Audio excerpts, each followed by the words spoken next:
ദൈവമഹത്വത്തിലേക്ക് എല്ലാവർക്കും സ്വാഗതം. IMS ധ്യാന ഭവനത്തിൽ നിന്നും നിങ്ങൾക്ക് സ്നേഹാശംസകൾ നേരുന്നു. ദൈവത്തിന് നമ്മോടുള്ള സ്നേഹം പ്രസിദ്ധ ആംഗ്ലേയ കവിയായ ഫ്രാൻസിസ് തോംസൺ സ്വർഗത്തിലെ വേട്ടപ്പട്ടി എന്ന കാവ്യത്തിലൂടെ അവതരിപ്പിക്കുന്നത് ഇങ്ങനെയാണ്. ദൈവം ഒരു വേട്ട നായയെപ്പോലെ മനുഷ്യനെ തേടി അലയുന്നു. എന്നാൽ മനുഷ്യൻ ദൈവത്തിൽ നിന്ന് ഓടി അകലുകയാണ്. ദൈവം അവനെ പിന്തുടരുന്നു. നിൽക്കൂ, ഞാൻ നിന്നെ സ്നേഹിക്കുന്നുവെന്നൊക്കെ ദൈവം വിളിച്ചു പറയുന്നുണ്ട്. അതൊന്നും അവൻ ശ്രദ്ധിക്കുന്നില്ല. ദൈവത്തിൽ നിന്ന് ഓടി മറയുവാനുള്ള പ്രയത്നത്തിലാണ് അവൻ. അവസാനം അവൻ തളർന്നു വീഴുന്നു. ദൈവം അവനെ എടുത്ത് ആശ്ലേഷിക്കുന്നു. അപ്പോഴാണ് ദൈവത്തിൻ്റെ സ്നേഹം അവൻ മനസ്സിലാക്കുന്നത്. ഈ വലിയ സ്നേഹത്തിന് ഉചിതമാം വിധം നന്ദി അർപ്പിക്കുവാൻ മനുഷ്യന് കഴിയുമോ?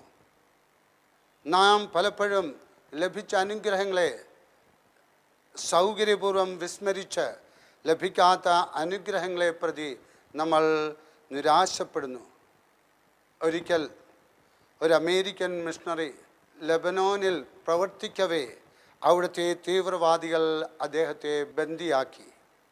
നീണ്ട 16 മാസങ്ങൾ അദ്ദേഹം ബാഹ്യലോകവുമായി യാതൊരു ബന്ധവുമില്ലാതെ ജീവിക്കേണ്ടതായിട്ട് വന്നു. വേദനാപൂർണമായ നരക ജീവിതം ആയിരുന്നു അദ്ദേഹത്തിൻ്റെത്. സ്വതന്ത്രനായപ്പോൾ ആദ്യത്തെ അഭിമുഖത്തിൽ സ്വാനുഭവം വെളിപ്പെടുത്തി. എങ്ങനെ നിരാശയും മടുപ്പും തോന്നുന്ന അനുഭവങ്ങൾ നേരിട്ടു എന്ന ചോദ്യത്തിന് എനിക്ക് ലഭിച്ച അനുഗ്രഹങ്ങളെ അനുസ്മരിച്ചുകൊണ്ട് എന്നതായിരുന്നു അദ്ദേഹത്തിൻ്റെ മറുപടി. എന്ത് അനുഗ്രഹങ്ങൾ എന്ന ചോദ്യത്തിന് നല്ല കാര്യങ്ങൾക്കെല്ലാം എന്ന് അദ്ദേഹം ഉത്തരം പറഞ്ഞു. ചിലപ്പോൾ കളിക്കാൻ അവസരം കിട്ടി, അതിന് നന്ദി പറഞ്ഞു. ചില സമയങ്ങളിൽ ഭക്ഷണത്തിൽ അല്പം പച്ചക്കറി ഉണ്ടായിരുന്നു, അതിനെ ഓർത്ത് നന്ദി പറഞ്ഞു. കുടുംബാംഗങ്ങളെ കുറിച്ചുള്ള ഓർമ്മ അദ്ദേഹത്തിന് സന്തോഷം പകർന്നു, അതിന് നന്ദി പറഞ്ഞു. പൗലോസ്ലീഹ ഉപദേശിക്കുന്നു, എപ്പോഴും എല്ലാറ്റിനും വേണ്ടി നമ്മുടെ കർത്താവായ യേശു ക്രിസ്തുവിൻ്റെ നാമത്തിൽ പിതാവായ ദൈവത്തിന് കൃതജ്ഞത അർപ്പിക്കുവിൻ. എഫേസ്യക്കാർക്ക് എഴുതിക്കൊണ്ടുള്ള ലേഖനം 5-ാമത്തെ അധ്യായം 20-ാമത്തെ തിരുവചനം. നമ്മുടെ ഒരു ദിവസത്തെ ജീവിതം തന്നെ എടുത്താൽ എത്ര പ്രാവശ്യം നമുക്ക് നന്ദി പറയേണ്ടതായിട്ട് വരും. ചെറുതും വലുതുമായിട്ടുള്ള അനുഗ്രഹങ്ങൾ ദൈവത്തിൽ നിന്ന് നമ്മളിലേക്ക് കടന്നു വരുന്നു. അതിനെല്ലാത്തിനും നമ്മൾ നന്ദി പറയേണ്ടതാണ്. കാശ്മീരിലെ ഹാൻസ വർഗക്കാർ പ്രകൃതിയോട് ഏറ്റവും ചേർന്ന് ജീവിക്കുന്നവരാണ്.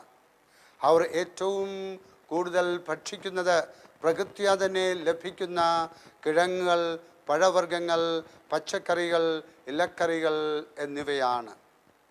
കൂടാതെ ആട്ടിൻപാലും കുടിക്കും. ഇവർക്ക് രോഗങ്ങൾ തീരെ കുറവാണ്, നല്ല ആരോഗ്യം ഉണ്ട്. ദൈവം ആവശ്യമായതെല്ലാം ഈ പ്രകൃതിയിൽ നമുക്ക് തന്നിട്ടുണ്ട്, നമുക്ക് ഒരുക്കിയിട്ടുണ്ട്. മനുഷ്യൻ അവയെ കണ്ടെത്തി അനുഭവിക്കണം എന്നുള്ളതാണ് ദൈവത്തിൻ്റെ ആഗ്രഹം. ഫലമൂലാദികളും പുഷ്പലതാദികളും പർവ്വതസാഗരങ്ങളും നിറഞ്ഞ ഈ ഭൂമി വിളംബരം ചെയ്യുന്നത് ദൈവത്തിൻ്റെ സ്നേഹമാണ്. ദൈവത്തിൻ്റെ സ്നേഹം ഈ പ്രകൃതിയിലൂടെ കടന്നു വരുന്നു. ആ സ്നേഹം അനുഭവിച്ചുകൊണ്ടുള്ള ഒരു ജീവിതം നയിക്കണം എന്നുള്ളതാണ് ദൈവത്തിൻ്റെ ആഗ്രഹം. ജീവിതമാകുന്ന പനിനീർ ചെടിയിലും ഇടയ്ക്കൊക്കെ മുള്ളുകളുണ്ടാവും. പൂക്കളോടൊപ്പം പൂക്കൾക്കും മുള്ളുകൾക്കും വേണ്ടി നാം നന്ദി പറയണം.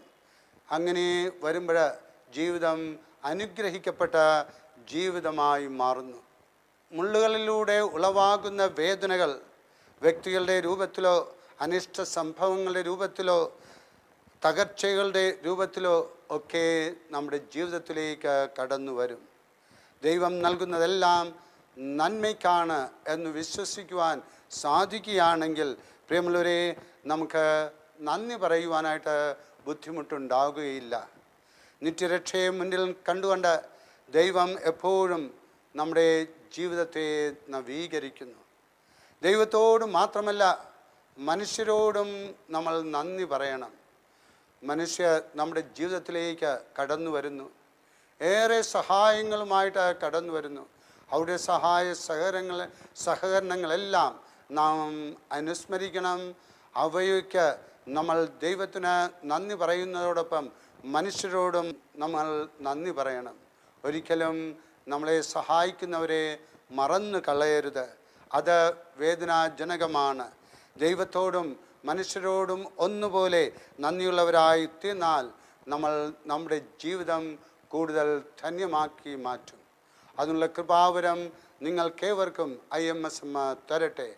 IMS അമ്മയുടെ അനുഗ്രഹം നിങ്ങളുടെ ജീവിതത്തിൽ എപ്പോഴും ഉണ്ടായിരിക്കട്ടെ. ആമേൻ.